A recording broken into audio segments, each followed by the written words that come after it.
আলাইকুম। আমি মোহাম্মদ আকলিমা বেগম বলছি। আমাদের আজকের পালা নারী এবং পুরুষ।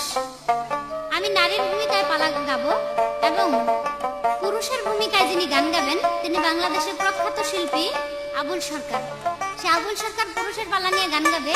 তো আমার পালা অনুযায়ী আমি সর্বপ্রথম গান গেয়ে তারপরে তার কাছে কিছু কথা রাখার চেষ্টা করব।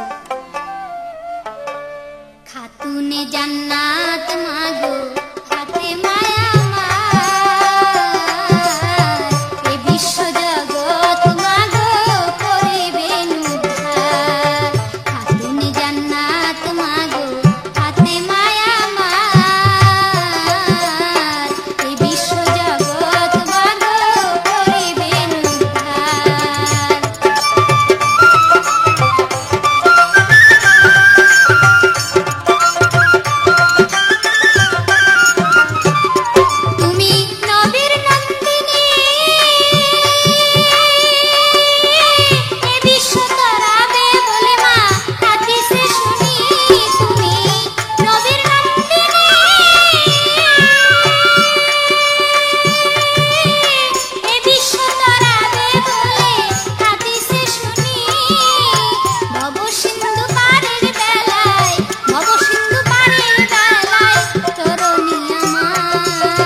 সেটাই বলতে হবে।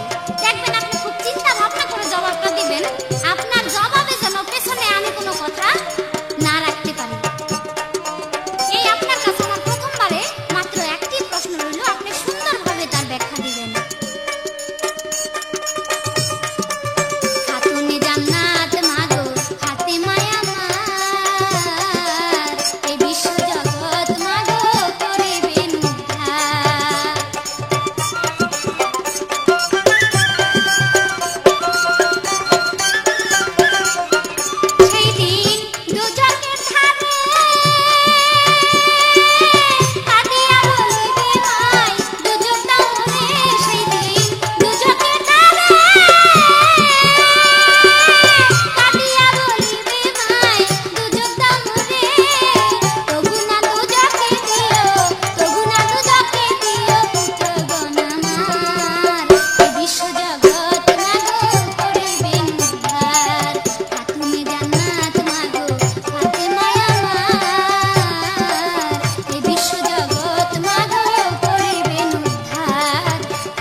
আসসালামু আলাইকুম। আমি আবুল সরকার। আজকে মেয়ে পুরুষ গানের মধ্যে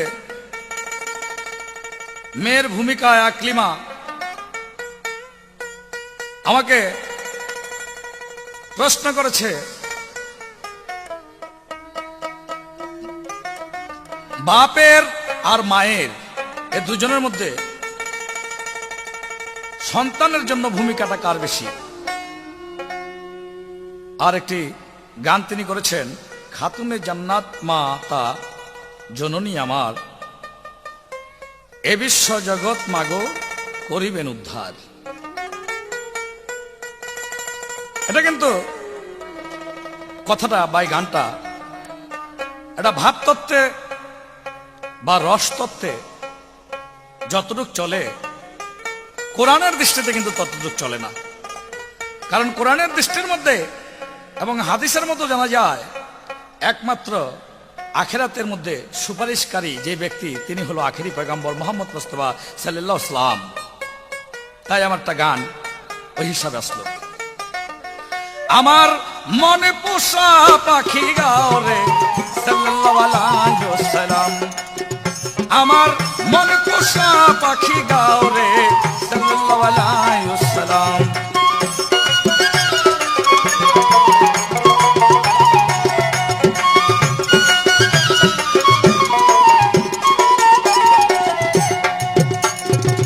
গাও মুহাম্মদ নাম, আরে গাও মুহাম্মদ নাম রে গাও সাল্লাল্লাহু আলাইহি ওয়াসাল্লাম। আমার মন পোষা পাখি গাও রে সাল্লাল্লাহু আলাইহি ওয়াসাল্লাম।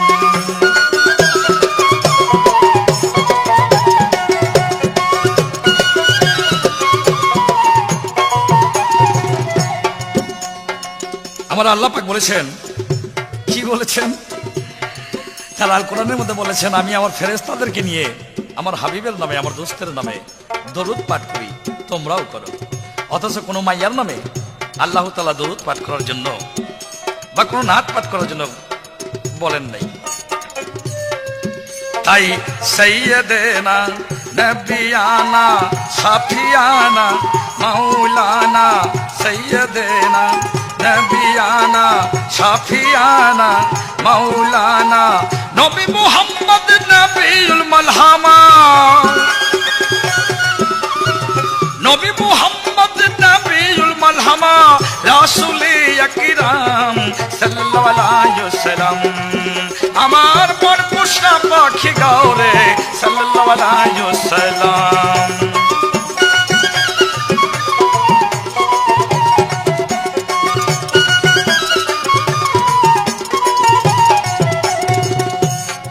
नाम मोहम्मद सबसे प्यारा, अर्श पर खुद खुदा पुकारा। नाम मोहम्मद सबसे प्यारा, अर्श पर खुद खुदा पुकारा। नबी मोहम्मद सबको सहारा, नबी मोहम्मद सबको सहारा। पर दरूद कियाम সাল্লাল্লাহু আলাইহি ওয়াসাল্লাম। আমার মন পোষা পাখি গাও রে সাল্লাল্লাহু আলাইহি ওয়াসাল্লাম।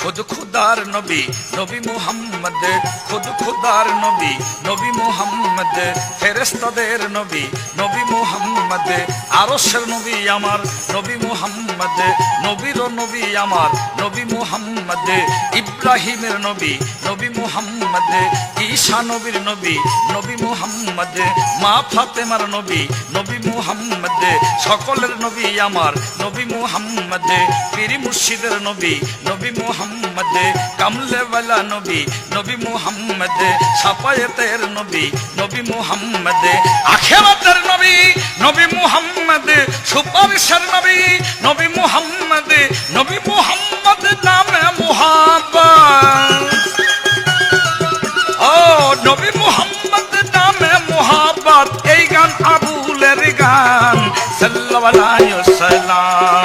আমার মন পোষা পাখি গাও রে সাল্লাল্লাহু আলাইহি ওয়াসাল্লাম।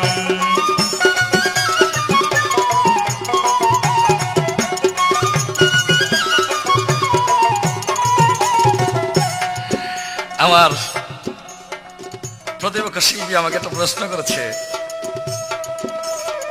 কিন্তু বিষয়বস্তুটা বুঝে শুনে প্রশ্ন করার উচিত ছিল।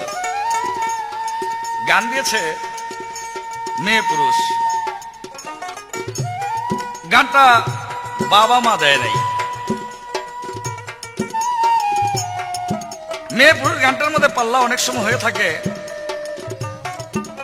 মেয়ের পক্ষে যিনি থাকে তিনি মা আর বাবা নিয়া তখন একটু বড় দেখাবে চেষ্টা করে। যে রাসূল করিম সাল্লাল্লাহু আলাইহি ওয়াসাল্লাম তার হাদিসের মধ্যে বলেছেন, এক সাহাবী রাসূলের কাছে গিয়ে বললেন, ইয়া রাসূলুল্লাহ, আমি বাপ মার মধ্যে কার খেদমত করব? নবী বললেন মার। সাহাবী আবার বললেন, কার খেদমত করব? বললেন মার। নবী আবার বললেন, সাহাবী আবার বললেন, কার খেদমত করব? বললেন মার। সাহাবী আবার বললেন, কার খেদমত করব? নবী বললেন বাবার। কিন্তু এই হাদিসটার মর্মতে মনে হইতে পারে রাসূল যে সাহাবীর কাছে বলতেছিলেন সেই সাহাবী ভাব অর্থটা বুঝতে পারে নাই বলে একটা বিষয় বুঝাইতে গিয়েছিলেন, কিন্তু তিনবার তা বললেন। কিন্তু যখন ভাব অর্থ বুঝলেন তখন ভাব অর্থ একবার বুঝলেই চলে। ভাব অর্থ যখন বুঝলো তখন মার কথা আর বাবার কথা ভাগে ভাগে সমান সমানই আসবে। আমার নবী তো হাদিসের মধ্যে আরেকটা কথা বলেছেন, আদম সফুল্লাহ এবং হাওয়া বিবি। আদম আর হাওয়া এই দুজনের মধ্যে দেখা গেছে আদম সফুল্লাহর প্রাধান্য বেশি দিয়েছেন আল্লাহ তাআলা হাওয়ার চেয়ে। আবার আমার দৃষ্টিতে বলে, আমার বাবাও কম না, মাও কম না। আমার মা আমাকে 10 মাস 10 দিন গর্ভে নিচ্ছে, আমাকে লালন পালন করেছে, কিন্তু এই লালন পালন করাইবার জন্য যে ইন্দ্রন, অর্থ, পয়সা, সমস্ত কিছু আমার বাপ বহুত কষ্ট করে জোগাড় করে এনে দিয়েছে। রাত্রে দিনে পরিশ্রম করে 60 টাকা রোজে কামলা দিয়া মাথার মধ্যে বোঝা নিয়া তিনি যে টাকা উপার্জন করেছেন সেই টাকা আমাকে খাওয়াবার জন্য, আমার মাকে খাওয়াবার জন্য উপার্জন করেছেন, নিজে একা খাবার জন্য না। তাহলে দেখা যায় আমার বাবায় নিজের শরীরের ঘাম বাহির করে যে টাকা রুজি করছে ওইটার বিনিময় আমি দিতে পারবো না। আমার বাবার জন্য করণীয় মার চেয়ে কম না। যাক,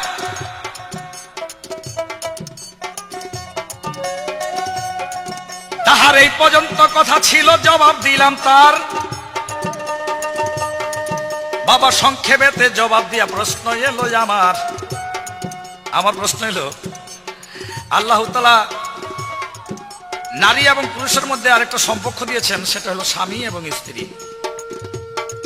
আমার রাসূলের হাদিসের মধ্যে আছে, আল্লাহর কোরআনেও আছে।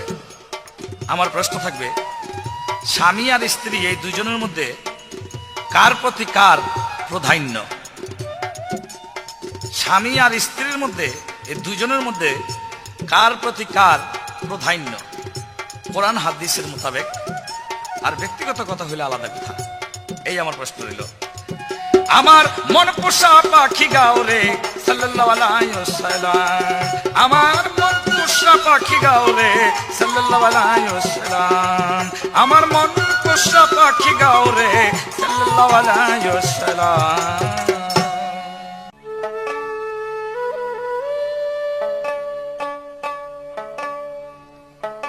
প্রিয় শ্রোতা মণ্ডলী, আমার বিপক্ষের শিল্পী উনি গান গাইছেন, গান গেয়ে কয়েকটা কথা বলছেন, বেশ তার কথা সুন্দর, কিন্তু তার কথার প্রত্যুত্তর করব পরে। আমার পালার একটা গান গেয়ে,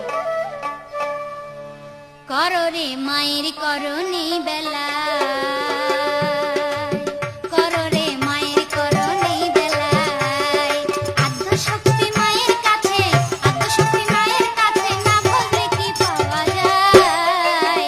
করো রে মায়ের করণী বেলায়, করো রে মায়ের করণী বেলায়।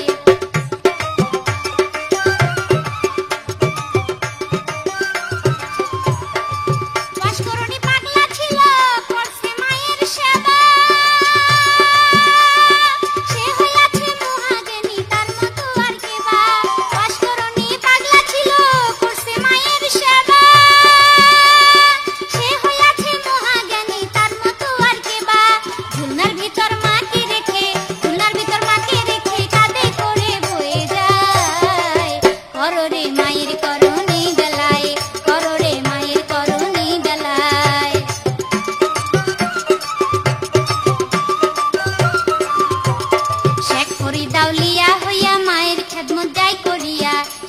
লাউলিয়া হইয়া মায়ের খেদমত যাই করিয়া 36 বছর কাটাই বনে 36 বছর কাটাই বনে মায়ের হুকুম যখন পায় কররে মায়ের করণী বেলায় কররে মায়ের করণী বেলায়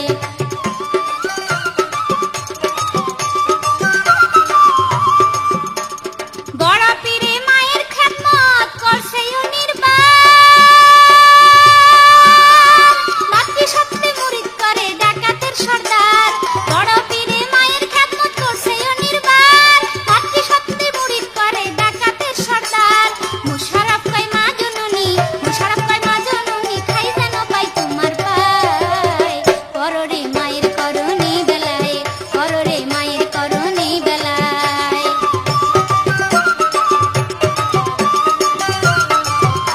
প্রিয় শ্রোতা মণ্ডলী, আমার বিপক্ষের শিল্পী বেশ সুন্দর কথা বলছেন। বলে যে মা ফাতেমা এ বিশ্ব তরাবে হাসরের মাঠে যে পার করে নিবে সে কথা দলিলে নাই। দলিলে আছে সারা পৃথিবীর মানুষকে তরাবে হাসরের মাঠে মাত্র এক ব্যক্তি, সে হলো হুজুর পাক সাল্লাল্লাহু আলাইহি সাল্লাম। তবে শুনেন, দলিল প্রমাণ করে যখন মিজানের পাল্লায় মানুষের নেকি বদি যখন ওজন করা হবে তখন দেখা যাবে যে নেকের হার অনেক কম। ওই মুহূর্তে দেখা যাবে মা ফাতেমা চুল কেটে দিবে সেখানে যেন নেকির পাল্লাটা ওজন হয় বেশি। চুল কেটে দেওয়ার পরেও দেখা যাবে যে না, নেকির পাল্লা ওজন হয় না। অবশেষে মা ফাতেমা নিজে গিয়ে উঠতে চাবে যে আমি নিজে গিয়ে এই পাল্লার ভিতর উঠবো, যাহাতে আমার বাবার উম্মত আমার পুত্রগণ যাতে নেকির পাল্লার ওজনটা বেশি হয়, তারা যেন সুখে শান্তিতে পার হয়ে যাইতে পারে। তাই তো এরকম দলিল প্রমাণ আছে। তো তিনি একটা কথা বলছেন যে দেখো, মা ফাতেমার দরুদ বলো, যে কোনো মেয়ের নামে কোনো দরুদ পড়তে বলে নাই যে তোমরা মেয়ের নামে দরুদ পড়বে। আমার আখেরি জামানার হযরত মুহাম্মদ মুস্তাফা সাল্লাল্লাহু আলাইহি সাল্লাম তার নামে দরুদ পড়ার হুকুম আসছে, সে একজন পুরুষ। তাহলে তার নামে যদি দরুদ পড়তে হয়, মেয়ের নামে দরুদ পড়া হয় না। আপনি যদি এই কথা বলেন তাহলে আসেন আমার একটা কথায়, যেদিন হযরত মুহাম্মদ মুস্তাফা সাল্লাল্লাহু আলাইহি সাল্লাম পৃথিবীতে জন্মগ্রহণ করলেন ওই মুহূর্তে একদল লোক গেলেন তাকে দেখার জন্য, শিশু সন্তানকে দেখার জন্য। গিয়া দেখে যে একটা মেয়ে জন্ম নিছে।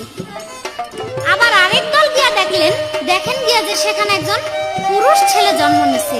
তাহলে আপনি চিন্তা করে দেখেন যে রাসূলকে যদি পুরুষ বলে আপনি আখ্যা করেন যে সে পুরুষ, সে মুহাম্মদের দরুদ পড়তে বলেছে সবাইকে, কোন নারীর দরুদ পড়তে বলে নাই, তাহলে সে কখন নারী কখনো পুরুষ ছিল?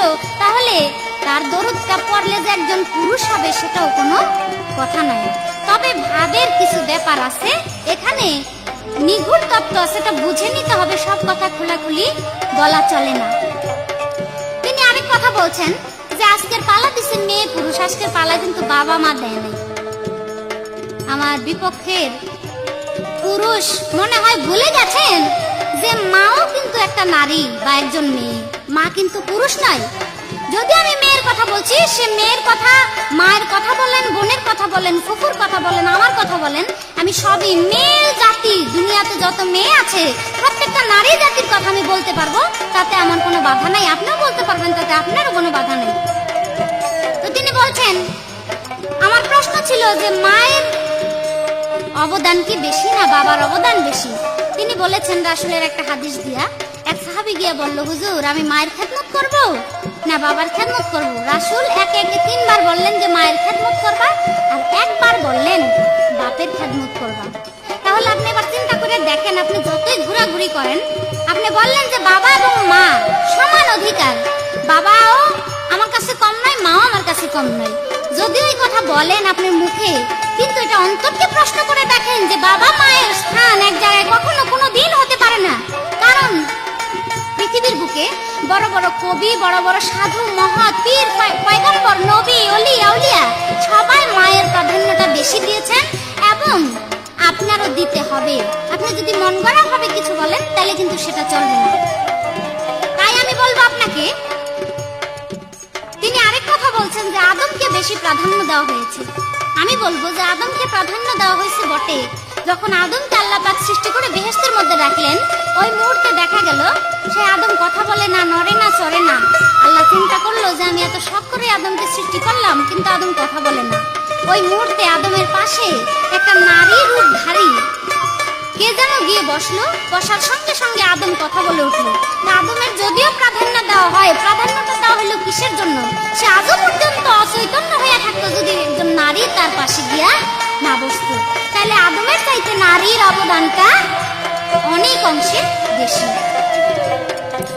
তিনি আরেক কথা বলেন যে লালন পালন করতে গেলে মা আমাকে 10 মাস 10 দিন পেটে রেখেছে, আমাকে মা অনেক যত্ন করেছে, তবুও মা আমাকে যে লালন পালন করছে সেটা আমার বাবা 60 টাকা রোজে কাজ কইরা বা 50 টাকা বা 70 টাকা রোজে কাজ কইরা শরীরের ঘাম ফালাইয়া তারপরে সে আমাকে টাকা দিছে মাকে, আর মা আমাকে লালন পালন করছে।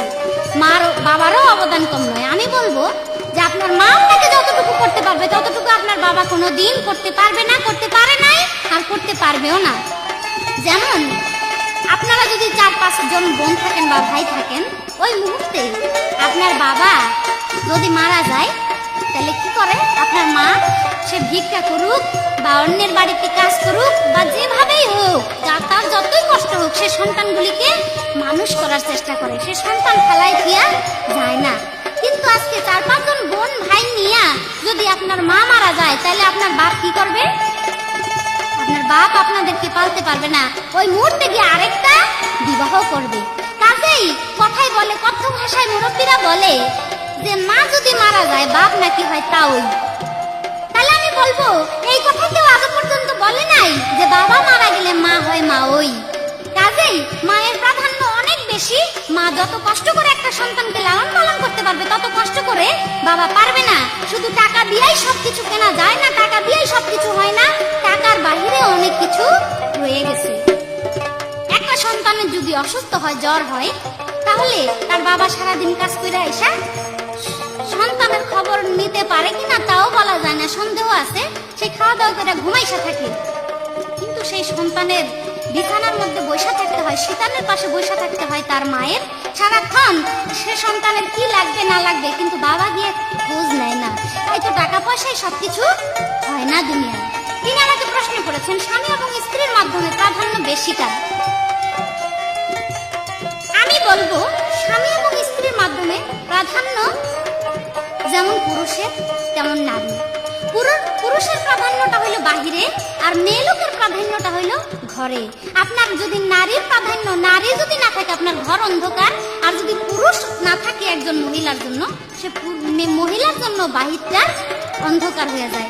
সমান প্রাধান্য আমি বলবো নারী এবং পুরুষের মাধ্যমে।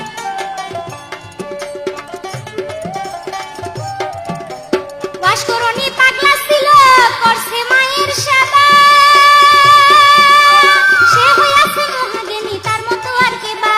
বাসকরণী পাগলা ছিল, করছে মায়ের সেবা, সে হইয়াছে মহাজ্ঞানী তার মতো আর কে বা। ঝুলনার ভিতর মাকে রেখে, ঝুলনার ভিতর মাকে রেখে কাঁধে করে বয়ে যায়।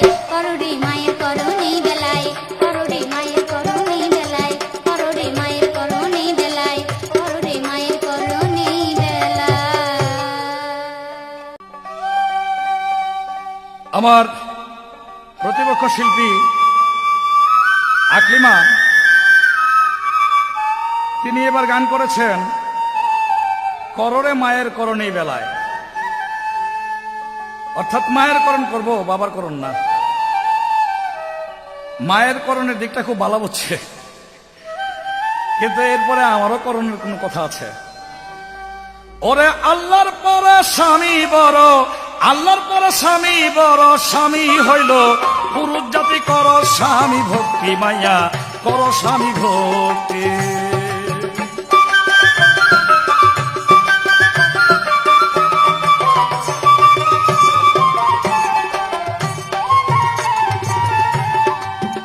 বাংলাদেশের মধ্যে একটা গান শুনেছিলাম, এই মেয়ের মুখেই বলতো যে খোদার পরে তোমায় আমি বড় বলে জানি। তাহলে ওই গানটা বোধহয় চির সত্য কথাই ছিল। মাইয়া করো যদি স্বামী সেবা, আল্লাহ রাসূল তাতে পাইবা, তুমি চরণ ধরে পরে রইবা, হইবা জান্নাতে। ওরে কোরআন হাদিসকে আস্থা কাপ উক্তি কিবা যুক্তি, কোরআন হাদিসকে আস্থা কায় উক্তি কিবা যুক্তি। ওরে সব জায়গাতেই পুরুষ বড়, সব জায়গাতেই পুরুষ বড়, স্বীকার করো ধরপতি করো স্বামী ভক্তি, মাইয়া করো স্বামী ভক্তি।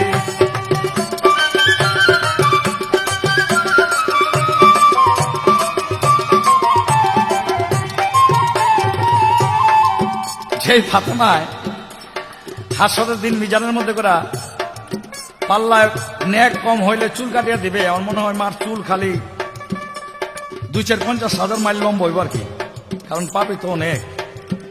কিন্তু জানা যায় হাদিসের মধ্যে লিখেছেন মা ফাতেমার এই চুল দিয়েও স্বামীর পাও পোছাইয়া দিছে। আবার নবী করিম সাল্লাল্লাহু আলাইহি ওয়াসাল্লামের ঘরের মধ্যে একদিন মা ফাতেমা রাগ করে আসার পরে বলেছিল, তুমি ভুল করছো, স্বামীর সঙ্গে তুমি রাগ করেছো, তুমি স্বামীর কাছে গিয়ে ক্ষমা চাও। তাই দুজক ভেস্ত দুটি মুকাম, বাবা যে করিবে আল্লাহরই কাম, তার জন্য দুজক হারাম হইবে জান্নাতি। আল্লাহ কয় পুরুষের কাছে দিল আমার এক শক্তি, মন রে আল্লাহ কয় স্বামীর কাছে দিল আমার এক শক্তি। ওরা স্বামী যদি ইচ্ছা করে, স্বামী যদি ইচ্ছা করে নারীর হয় দুজক বসতি, করো স্বামী ভক্তি মাইয়া।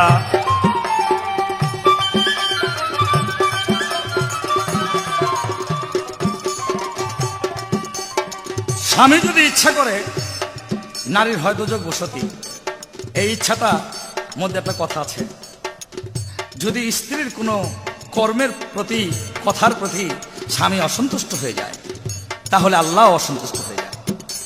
আর সেই স্ত্রীকে যদি স্বামী বলে তোমার জন্য তুমি যে ব্যথা দিয়েছো সেই ব্যথার জন্য বা তোমার কর্মের জন্য অসন্তুষ্ট, তাহলে আল্লাহ তাআলা তার দুজক অনিবার্য করে দেয়, অর্থাৎ তার জন্য জান্নাত হারাম করে দেয়। কিন্তু স্ত্রী যদি স্বামীর কোনো কথায় অসন্তুষ্ট হয়, কিন্তু আল্লাহ এই জন্য স্বামীর ব্যস্ত হারাম করে দেয় না। এই জন্য আমার প্রশ্ন ছিল, স্বামী এবং স্ত্রীর মধ্যে দুইজনের মধ্যে প্রাধান্য কার বেশি? তিনি বলে নারী আর পুরুষ দুজনেই সমান সমান, একজন বাহিরে একজন ভিতরে। একজন বাহিরে একজন ভিতরে, সেটা কর্মজগতের কথা, কিন্তু স্বামী স্ত্রীর দুইজনের মধ্যে একটা কর্ম আছে। মনে করো তুমি নামাজ পড়তে বসছ, আর তোমার স্বামী বলতেছে আমি খুব কষ্ট আছি, আমার পায়ের মধ্যে তেল মাইখা দাও। হাদিসের মধ্যে লিখেছে তোমার নামাজ ভঙ্গ করে স্বামীর পায়ে তেল মাইখা দেওয়াই তোমার জন্য ফরজ হয়ে গেছে। যাক, পুরুষ হইয়া বলছে আবুল, আরে লওনা স্বামীর চরণের ধুল, ভুল করিলে হারালি হয়, ভুল করিলে হারাবি কুল কপালে দুর্গতি। ওরে স্বামীর কথা না মানিলে লোকে কয় সতী, মনে রে স্বামীর কথা না শুনিলে লোকে কয় সতী। এবার সতী হইয়া পতি সেবা, সতী হইয়া পতি সেবা করলে পাইবা চিরমুক্তি। কর স্বামী ভক্তি মাইয়া, কর স্বামী ভক্তি।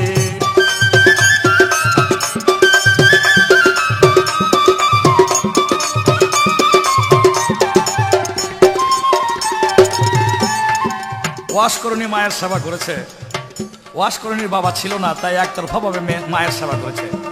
যদি তার বাবা থাকতো জীবিত, তাহলে তার বাবার সেবা করত, এটা কোনো যুক্তি হইল না।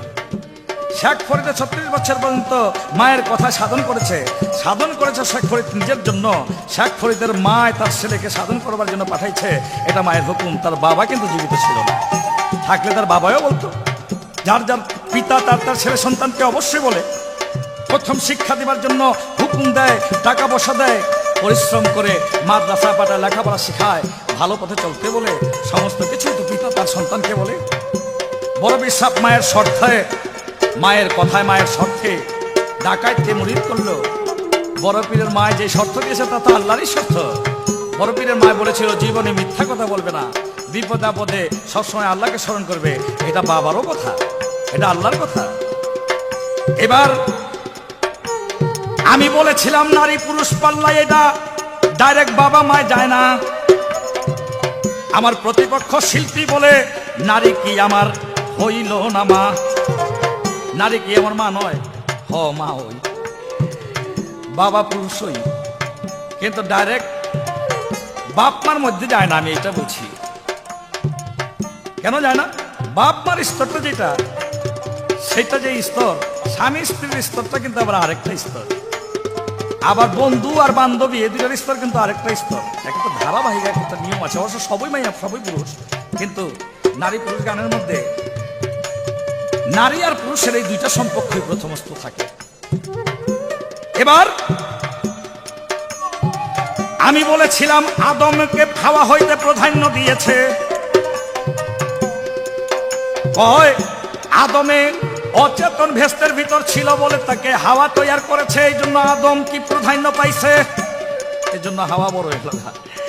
কিন্তু আমার প্রতিপক্ষ শিল্পী আমি জানি তিনি একজন মেয়ে মধ্যে বড় গায়ক, তিনি হাদিস কোরআন পড়ছে, কিন্তু তিনি বোধহয় পয়রাও কইতে খেয়াল করতে পারতেছে না যে আদম শকুল্লাহ সর্বপ্রথম যে কথাটা বলেছিল, সেই কথাটা তার নাক দিয়ে হাঁচি আসছিল। ওই হাঁচির সময় সর্বপ্রথম বলেছিল আলহামদুলিল্লাহ, খুশি হয়ে আল্লাহ তাআলা বলেছিল আরহামাকুল্লাহ, আলহামদুলিল্লাহ, আল্লাহর প্রশংসা যত, আরহামাকুল্লাহ, তোমার উপরে আল্লাহর রহমত বর্ষিত হোক। এটা কিন্তু ভেস্তে নিবার আগের ঘটনা। আল্লাহ তাআলা সমস্ত ফেরেশতাদেরকে ডাক দিলেন আদমের সামনে, আর সমস্ত জিনিস যাহা সৃষ্টি করেছেন সেই সম্পর্কে আল্লাহ তাআলা ফেরেশতাদেরকে জিজ্ঞাসা করলেন। ফেরেশতারা জবাব দিতে পারলেন না আর কোরআনের কথা। আদমকে যখন জিজ্ঞাসা করলেন, আদম একের পর এক সমস্ত কথা বলে দিলেন, তখন জানা গেল, প্রমাণ হইল যে ফেরেশতাদের চেয়ে আদম শ্রেষ্ঠ, সৃষ্টির মধ্যে শ্রেষ্ঠ। তাই আদম শকুল্লাহ সেখানে কথাই যদি না বলতে পারতো, অচেতনে যদি থাকতো, তাহলে জবাব দিতেন কি করে? আদম শকুল্লাহ ভেস্তের ভিতরে গিয়া শুধু আমরা বলে থাকি অচেতন অচেতন, কথাটা এইরকম না। কথাটা ছিল আদম শকুল্লাহ ভেস্তের ভিতরে গিয়া একা একা অনুভব করিয়া তিনি ভাবতে লাগলেন নিজেকে আর সঙ্গে লইয়া কিবরিয়া। নিজেকে একা একা মনে করলেন একটা জায়গার মধ্যে, একা একা কি যেন একটা মনের মধ্যে ভাব জাগলো যে একা কেন, ব্যাপার কি। তিনি স্বপনে যখন শুয়েছিলেন, লিখেছে হাদিসের মধ্যে স্বপনের কথা, স্বপনে আল্লাহ তাআলা তার মন বসতে পারে একটা মেয়ের রূপ ধারণ করে ভেস্তের মধ্যে দরজার সামনে এসা একটা মেয়ের রূপ তার পুত্রতে তৈরি করে আদমকে ঝলক দেখালেন। আদম ধরতে যায় বলে একটা সঙ্গী দেখা যায়। তখন আল্লাহ তাআলা আদমের বাম পাজরের হাড় দিয়া, রেহান নামক হাড় দিয়া হাওয়া বিবিকে তৈরি করে আল কোরআনের মধ্যে ঘোষণা করেছেন, আমি আদমের সঙ্গীকে এবং তার খ্যাতকে তৈরি করে দিলাম। যাক, আমি বলেছিলাম আমার কাছে বাবা মা দুটোটাই সমান। কয় জ্ঞানী লোকে বইলা গেছে মায়ের অনেক নাম। জ্ঞানী লোকে বলছে মায়ের অনেক নাম। আমি এক কাজ করুন, প্রত্যেক দিন মায়ের খাওয়ামো 3 বেলা, আর বাবারে কালকে থেকে 1 বেলা করে খাওয়ামো। যারা আছে তারা এই মুখামই করবো। এই গানের মধ্যে এরকমই বোঝা যায়। আর বাবা যে এত পরিশ্রম করে তোমাকে বড় করছে, টাকা দিচ্ছে, সেইখানে কোনো খবর নাই। তোমার মা, তুমি আমার মা, তিনি আমাকে গর্বে নিয়েছেন, দুগ্ধ খাওয়াইছেন, লালন পালন করেছেন, স্বীকার করি। একটা ম্যানেজারের কর্তব্য একটা মেল রক্ষা করার যতটুকু থাকে তাও করতে পারে, কিন্তু ম্যানেজার কিন্তু মালিক না, মালিক কিন্তু ম্যানেজার না। এখানে কিন্তু কথার ব্যবধান আছে, ভাবের ব্যবধান আছে। আমার মার দায়িত্ব যতটুকু আমার মায় পালন করেছে, আমার বাবার দায়িত্ব যতটুকু আমার বাবাই পালন করেছে। আমার বাবাকে যদি বলি গর্ভের মধ্যে একটা সন্তান লন, এটা কি কোনো আল্লাহর প্রদত্ত কথা হবে? আমার বাবাকে যদি বলি দুগ্ধ খাওয়া সন্তানকে, তাহলে বুকের দুগ্ধ, তাহলে এটা আল্লাহ প্রদত্ত হবে না। যাকে আল্লাহ যতটুকু দায়িত্ব দিয়েছে। আমার বাবা নাকি মা মরিয়া গেলে হয়ে যায় তালই, কারণ বাবা 5-6টা সন্তান লয়ে আবার করে আরেকটা বিয়া করে। আবার দেখা গেছে ইসলামের ভিতরেই আছে, রাসূলের যুগও আছে। রাসূল উম্মে সালমাকে বিবাহ করেছিল, স্বামী মরার পরে স্ত্রী বিয়ে হয়েছিল, অর্থাৎ সালমার বিবাহ রাসূলের কাছে হয়েছিল। এরকম দেখা যায় অনেক মেয়ে, তারা স্বামী মরার পরে ছেলে 2-3 জন নিয়ে, আবার 2-1 জন নিয়ে আরেকজনের কাছে বিবাহ বসে। পুরুষও স্ত্রী মারা দেবার পরে বিয়ে বসে, প্রয়োজনের তাগিদে বিয়ে হালাল, এখানে অবৈধ কোনো কিছু না। তবে আমি দেখেছি মা নাই সন্তানের, বাবাও সন্তানকে লালন পালন করছে, আবার বাপ নাই মায়ও সন্তানকে লালন পালন করছে। ভিক্ষা করে মায় করছে, মায় যেই কর্ম করতে পারে না হয়তো সেই কর্মের উপযুক্ত না। বাবায় ভিক্ষার প্রয়োজন পড়ে নেই, বাবায় কাজ করে আনতে পারছে টাকা, মায় কাজ করে আনতে পারে নাই বলে হয়তো ভিক্ষা করছে। আমি আগেই বলেছি যার যে ডিউটি। যাক, এবার আমারও জিজ্ঞাসা এলো, আমি জিজ্ঞাসা করি তাহার ধারে। এবার মাইয়ার কাছে জিজ্ঞাসা নতুন করে এলো। আপনি সংক্ষেপে জবাব দিয়েন। রাসূলের হাদিসের মধ্যে লিখেছেন, রাসূলের এক সাহাবী সকালবেলা রাসূলের কাছে গিয়ে বলছে, ইয়া রাসূলুল্লাহ, আমার স্ত্রী, আমার যে সন্তান, এই সন্তান মারা যাবার পর আমার কাছে বলছে সন্তান ভালো আছে। আমি যখন জিজ্ঞাসা করছি, তাকে গোপন করে আলাদা বিস্তার রাখা আমার সঙ্গে সারা রাত্র এক খেজমত করলো, আমাকে সেবা যত্ন করলো হাসি মুখে। সকালবেলা আমার কাছে বলে ছেলে মারা গেছে। আচ্ছা, সারা রাত্র এই যে আনন্দ করলো, এই যে হাসি, আমাকে সেবা যত্ন করলো, স্বামীকে সন্তুষ্ট করলো, তার সন্তানের প্রতি তার মমতা জাগলো না, এইটা কেমন কাণ্ড হইতে পারে রাসূল? রাসূল বলছে, হে সাহাবী, তোমার এই স্ত্রীর এই কারণে তাকে আল্লাহ তাআলা 9টা রত্ন দান করলো। আমার প্রশ্ন থাকবে, রাত্রে স্বামীকে সন্তুষ্ট করার জন্য তার ছেলে, মরা ছেলে ঘরে রেখা স্বামীকে সন্তুষ্ট করলো, মরা ছেলের খবর স্বামীর কাছে দিল না, তাতে আল্লাহ তাআলা 9টা রত্ন দান করেছিল। এই 9টি রত্ন কি? এই আমার একটি প্রশ্ন। ওরে আল্লাহর পরে পুরুষ বড়, ওরে আল্লাহর পরে স্বামী হলো পুরুষ জাতি, করো স্বামী ভক্তি মাইয়া, করো স্বামী ভক্তি। ওরে আল্লাহর পরে স্বামী বড়, আল্লাহর পর স্বামী হইল পুরুষ জাতি, করো স্বামী ভক্তি মাইয়া, করো স্বামী ভক্তি, করো স্বামী ভক্তি মাইয়া, করো স্বামী ভক্তি। প্রিয় শ্রোতা মণ্ডলী, আমার প্রতিপক্ষ শিল্পী এবার বেশ কিছু কথা বলে গেছেন। তার মনের আবেগ নিয়ে তিনি কথা বলছে, সেই কথাগুলি আমার সম্পূর্ণ ব্যাখ্যা দিতে হবে। তারপরে দেব আমার ধারা অনুসারে একখানা গান গাইয়া। তবে স্বামী ভক্তি করতে বলছেন উনি। স্বামীকে ভক্তি করার জন্য উনি এই গানের ভিতরে বেশি প্রাধান্য দিয়ে গেছেন। দেখেন, স্বামী ভক্তি স্ত্রী করবে, এটা বেশ ভালো কথা, কিন্তু এমনও সময় আসে, সেই সময়েও আমি কেন বলেছিলাম যে নারী এবং পুরুষ উভয়ই সমান সমান, সেই সমানের দৃষ্টিটা তখন হয় যখন নারী এবং পুরুষের মাঝে, স্বামী এবং স্ত্রীর মাঝে প্রেমের সঞ্চার হয়। শুধু প্রেম নয়, গভীরভাবে তাদের মাঝে যখন প্রেম হয়ে যায়, তখন স্বামীও দেখে তার স্ত্রীকে সমান দৃষ্টিতে, মনে করে আমি যেরকম আমার স্ত্রীও সেরকম, আর স্ত্রীও দেখে যে আমি যেমন আমার স্বামীও তেমন।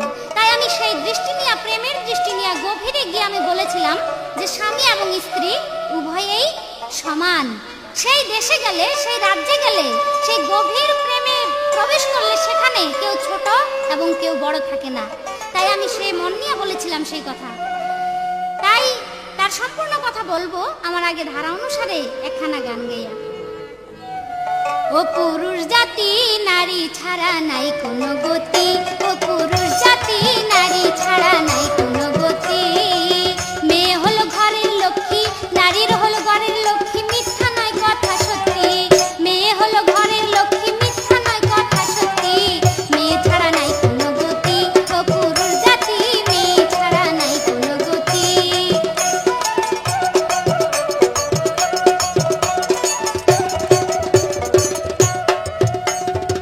ঘরের নারী খুশি থাকলে সংসার সুন্দর অতি হয়। সেই নারী বেজার হইলে কপালে দুর্গতি হয়। ঘরের নারী খুশি থাকলে সংসার সুন্দর অতি হয়। সেই নারী বেজার হইলে কপালে দুর্গতি হয়। নারীর কাছে সুখ দুঃখ, নারীর কাছে সুখ দুঃখ তাহার কিছুতেই যুক্তি। নারীর কাছে সুখ দুঃখ তাহার কিছুতেই যুক্তি। মেয়ে ছাড়া নাই কোনো গতি,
গেলে দেখা যায়। যেমন আপনার কাছে আমার প্রশ্ন থাকবে, আপনার পুরুষ জাতি সকল জায়গায় যদি পড়ে থাকে, তাহলে সন্তানের বেহেশত কোথায়? জননীর পদতলে নাকি জনকের পদতলে? আপনি যে একজন পুরুষ, এই আপনার বেহেশতটা কোথায়? আপনি একটু জবাব দিবেন। তখন দেখা যাবে যে সব জায়গায় কি পুরুষরা বড়, নাকি মেয়েরাও কোনো কোনো জায়গায় গিয়া বড় হয়। তিনি বলছেন সুন্দর একটা কথা, যে স্বামী যদি ইচ্ছা করে একটা মেয়েকে নরকে পাঠাইতে পারে, আবার স্বামী যদি ইচ্ছা করে একটা মেয়েকে স্বর্গে পাঠাইতে পারে। বেহেশত দোজখ আমি বলবো যে এটা কারো হাতে নয়। বেহেশত দোজখ আমার নিজের কাছে। আমি যদি বেহেশত পাওয়ার কর্ম করি, আমার স্বামী কেন, স্বামীর দাদাই আইসো চেষ্টা করলে পারবে না আমাকে দুজকে পাঠাইতে। আর আমি দুজক পাওয়ার কর্ম করলে স্বামী আইসা আমাকে পারবে না কত চেষ্টা করেও আমাকে বেহেশতে প্রবেশ করাইতে। তাই তো আমি বলবো, আমরা মেয়ে জাতি এমনই একটা জাতি, আমরা মেয়ে জাতি যদি ইচ্ছা করি, আমি যদি ইচ্ছা করি একজন পুরুষকে দুজকে পাঠাবো, তাই সই। আমি যদি ইচ্ছা করি একজন পুরুষকে বেহেশতে পাঠাবো, তাই সই। আমার কাছে সেই চাবি, কিন্তু আপনার পুরুষের কাছে নাই। সেটা কিভাবে আপনি শোনেন। যেমন একজন নারী যদি কোনো অন্যায় করে, পাপের কাজ করে, সেই পাপের অর্ধেক ভাগী হয় তার স্বামী। আর যদি কোনো স্বামী পাপের কাজ করে, তাহলে তার অর্ধেক ভাগী তার স্ত্রী হয় না। আর স্বামী যদি কোনো নেকের কাজ করে, তার অর্ধেক ভাগী তার স্ত্রী হয়। কিন্তু স্ত্রী যদি কোনো নেকের কর্ম করে, সুকর্ম করে, সেই সুকর্মের অর্ধেক ভাগী তার স্বামী হয় না। তাইলে আমরা ইচ্ছা করলে পুরুষ জাতিকে ধ্বংস করে দিতে পারি, ডুবাইয়া দিতে পারি, আবার ইচ্ছা করলে আমরা পুরুষ জাতিকে অনেক সম্মান দিতে পারি। একজন স্ত্রীর জন্য একজন পুরুষ রাস্তাঘাটে গিয়া, বিভিন্ন জায়গায় গিয়া ভালো সম্মানের অধিকারী হইতে পারে, যদি তার ঘরের স্ত্রী ভালো হয় এবং মানুষের বাচ্চা হয়। তাই তো আমি বলবো আপনাকে যে আমার মেয়ের কাছে এই গুণ আছে। সেই গুণটা হইল কি, ইচ্ছা করলে আমি আপনাকে নরকে পাঠাইতে পারবো, ইচ্ছা করলে স্বর্গেও পাঠাইতে পারবো, সেটা আমার কর্মের উপরে ভিত্তি করে। তিনি আরেক কথা বলেছেন, সেই কথা হইল যদি একজন স্বামী স্ত্রী নামাজ পড়ে, ওই মুহূর্তে স্বামী এসে বলে যে আমার পা দুইটা টিপে দাও, ওই মুহূর্তে তার নামাজ দিয়া নাকি স্বামীর কথা শুনতে হবে। শোনা যায় নামাজে নামাজে বেশ কম আছে। একটা হলো নফল ইবাদত, আর একটা হলো ফরজ ইবাদত, যা নাকি আল্লাহর বাণী। সে ফরজ ইবাদতের সময়, ফরজ নামাজের সময় স্বামী কেন, স্বামীর বাপে এসে ডাকলেও তার কথা শোনা যাবে না। কারণ সে যদিও স্বামী হয়, সে একজন মানুষ, সে একজন ইনসান, সে আল্লাহর বান্দা। সে আল্লাহর বান্দা যদি হইয়াই থাকে, খাঁটি মানুষ হয়ে থাকে, তাহলে তার যতই অসুস্থ হোক, তার যতই অসুবিধা থাক, তার স্ত্রীকে বলবে না যে তুমি নামাজ রাইখা এসে আমার ইবাদত করো, আমার খেদমত করো। তাই আমি বলবো, মানুষ যদি সে হয়, তাহলে সেই কথা কোনোদিন বলবে না। আর যদিও নামাজ রাইখা স্বামীর খেদমত করে, সেটা নফল নামাজ হইতে পারে, ফরজ নামাজ নয়। তিনি শেখ ফরিদ ওয়াশকরণীর কথা বলেছেন, যে তা ওয়াশকরণীরও বাবা আছে, শেখ ফরিদেরও বাবা আছে। তারা বাবা ছিল না বিধায় মায়ের হুকুম মাইনা গেছে। দেখেন, বাবা ছিল না বিধায় না, তারা মাকে অনেক যত্ন করতেন এবং মাকে বাবার চাইতেও শ্রদ্ধা বেশি করতেন। তো তিনি আরেক কথা বলছেন, সেটা হলো বাবার মা হইতে স্বামী স্ত্রীর স্তরটা আলাদা। এটা কথা সত্য বলছেন, বাবা এবং মা হইতে স্বামী স্ত্রীর স্তর আলাদা। সুন্দর কথা বলছেন। তবে আমি বলবো এটা, যে আপনি যদি স্বামী স্ত্রীর কথা বলেন, তাহলে স্বামী স্ত্রীর মাঝে যেমন আছে নারী পুরুষ, বাবা মায়ের মাঝেও আছে নারী পুরুষ। তিনি আমাকে একটা প্রশ্ন করেছেন, মরা ছেলে রেখে স্বামীর খেদমত করছে, তাকে আল্লাহ 9টা রত্ন দিয়েছেন। সেই 9টা রত্ন কি? সেই 9টা রত্ন হইল তার 9টা সন্তান। 9টা সন্তান পেয়েছে সেই মহিলা স্বামীর খেদমত করে, এবং সেই 9টা সন্তানই কোরআনে হাফেজ হবেন, এই তার প্রশ্ন ছিল।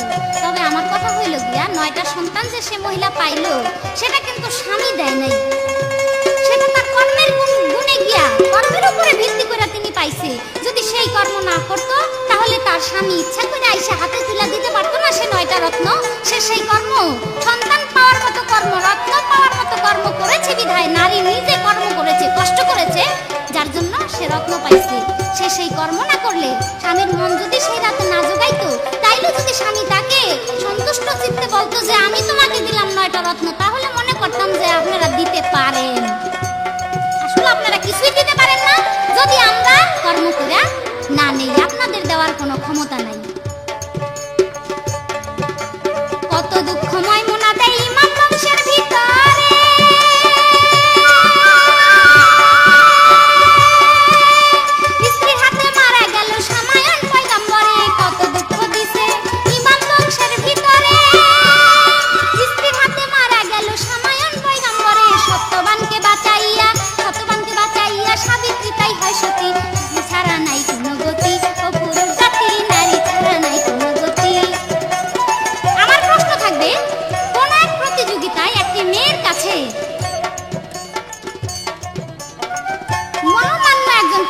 ছিল, পৃথিবীর একজন শ্রেষ্ঠ পুরুষ ছিল, সেই পুরুষ একজন মেয়ের সাথে প্রতিযোগিতায় হেরে গেছেন।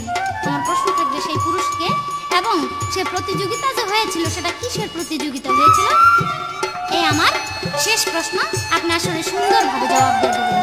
ও পুরুষ জাতি নারী ছাড়া নাই কোনো গতি, ও পুরুষ জাতি নারী ছাড়া নাই কোনো গতি।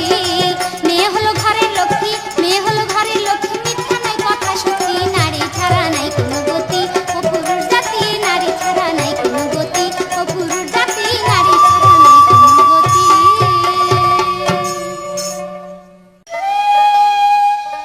আমার প্রতিপক্ষ শিল্পী এবারও যে গানটা করেছে,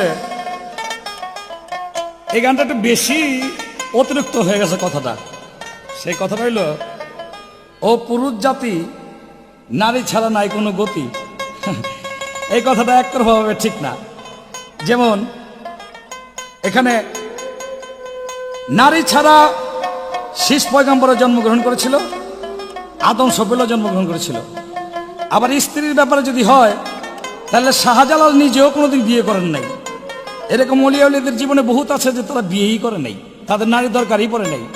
শেখ ফরিদের ভাগনা ছিল, নাম ছিল তার আলাউদ্দিন আল সাবেরি। তিনি বাসর রাতের সঙ্গে সঙ্গে তার স্ত্রীর দিকে চাওয়ার পর সঙ্গে সঙ্গে জ্বলে গেল, তার স্ত্রীর প্রয়োজনই হইল না। বলেছেন, ঘরের স্ত্রী যদি সুখী হয় তো সংসার সুখী হয়, সংসার সুন্দর হয়। আর ঘরের স্ত্রী যদি সুখী না হয় তা সংসার অসুন্দর হয়। আর আমি যদি বলি, স্বামীও যদি সুখী হয় তা সংসার সুন্দর হয়, স্বামীও যদি অসন্তুষ্ট হয় স্ত্রীর প্রতি, তাহলে সংসারও সুন্দর হয় না। কথাটা তো এক জায়গায় আসলো। মেয়ে মধ্যে স্বামী স্ত্রীর একটি সম্পর্ক আছে। যিনি মেয়ে তিনি হল স্ত্রী, পুরুষ হল স্বামী। স্বামী স্ত্রীর কাছে মর্যাদাশীল বেশি, স্ত্রীর কাছে স্বামীর মর্যাদা অনেক, আবার স্বামীর কাছে স্ত্রীর মর্যাদা আছে, নাই যেমন কোনো কথা না। কিন্তু আমি যে কথাটা বলেছিলাম, সেই কথাটা যদি তুমি প্রেমের দেশে নিয়ে মাখামাখি করো, সামাজিক দৃষ্টিতে যদি একটা কথা আসে, তুমি তোমার বাবার বাড়ি যাইবা, তোমার স্বামী দাঁড়াইছে, তোমার শ্বশুর দাঁড়াইছে, তোমার শাশুড়ি দাঁড়াইছে, তো মেয়েদের নিয়ম অনুসারে মেয়েরা সালাম করতে যায়। শ্বশুরের সালাম করলো, শাশুড়ির সালাম করলো, যাইবার সময় স্বামীর পায়ে ধরে সালাম করলো। অনেক প্রেমের দেশ স্বীকার করে কি স্বামীও স্ত্রীর পায়ে ধরে সমান সমান সালাম করবো নাকি? এটার মধ্যে এক মধ্যে আছে। যাই হোক, সন্তানের ভেস্ত কোথায়, এই প্রশ্নটা ঠিক হয় নাই। ওই যে বলা হয় সন্তানের ভেস্ত মায়ের চরণ তলে, আবার বলা হয় স্ত্রীর ভেস্ত স্বামীর চরণ তলে। দুজকের কাজ করলে স্বামী, আল্লাহ দুজকে নিব, কিন্তু স্বামী বাবা কেন দাদাও বেঁচতে নিতে পারবো না।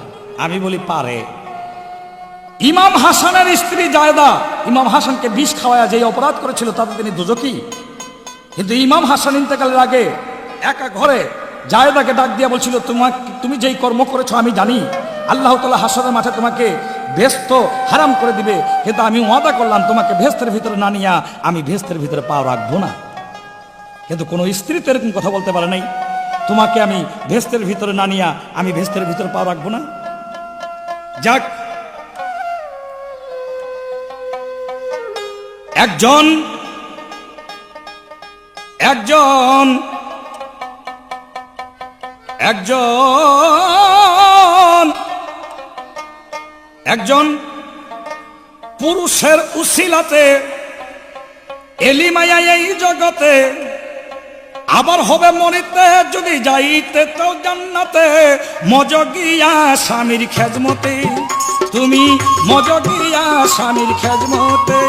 একজন পুরুষের উসিলাতে এলিমায়া এই জগতে, আবার হবে মরিতে যদি যাইতে তো জান্নাতে, মজগিয়া স্বামীর খেজমতে, তুমি মজগিয়া স্বামীর খেজমতে।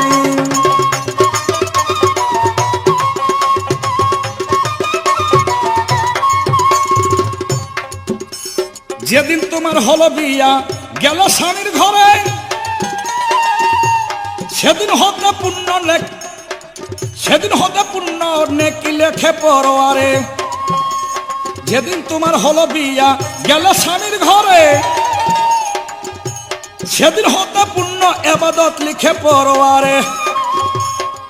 দেখো কিবা ভালো কিবা মন্দ, কি পছন্দ অপছন্দ, কিবা ভালো কিবা মন্দ, কি পছন্দ অপছন্দ, কথার ছন্দ প্রেমের গন্ধ, কি দিচ্ছ দিনে রাতে, মজকিয়া স্বামীর খেদমতে, তুমি মজকিয়া স্বামীর খেদমতে।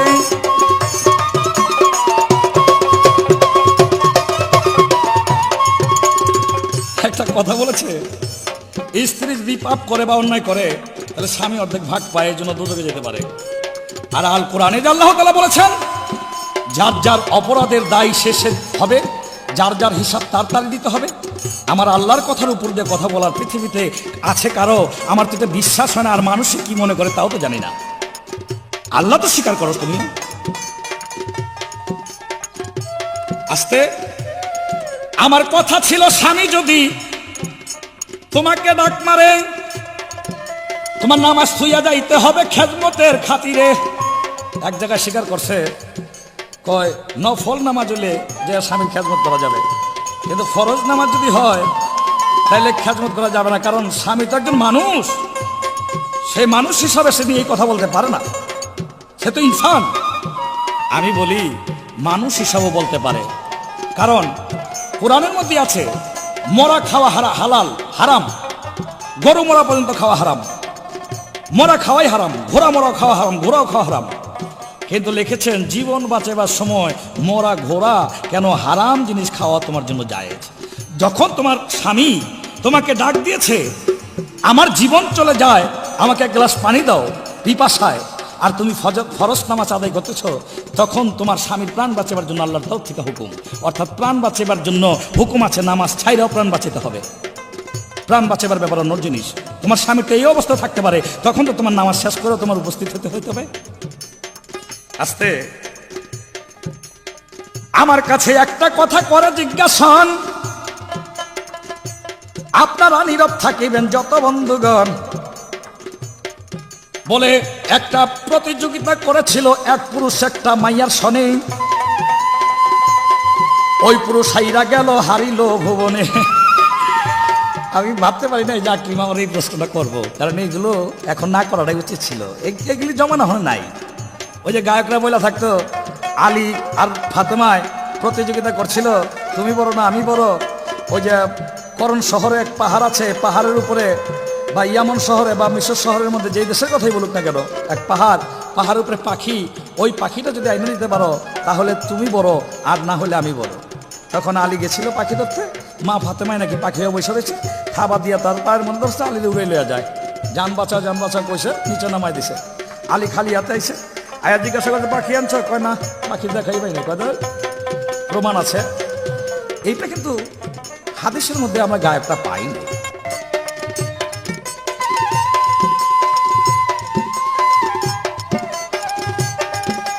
কিবা ভালো কিবা মন্দ, কি পছন্দ অপছন্দ, কথার ছন্দ প্রেমের গন্ধ, ওরে কথার ছন্দ প্রেমের গন্ধ, কি দিচ্ছ দিনে রাতে, মজগিয়া স্বামীর খেদমতে, মজগিয়া স্বামীর খেদমতে।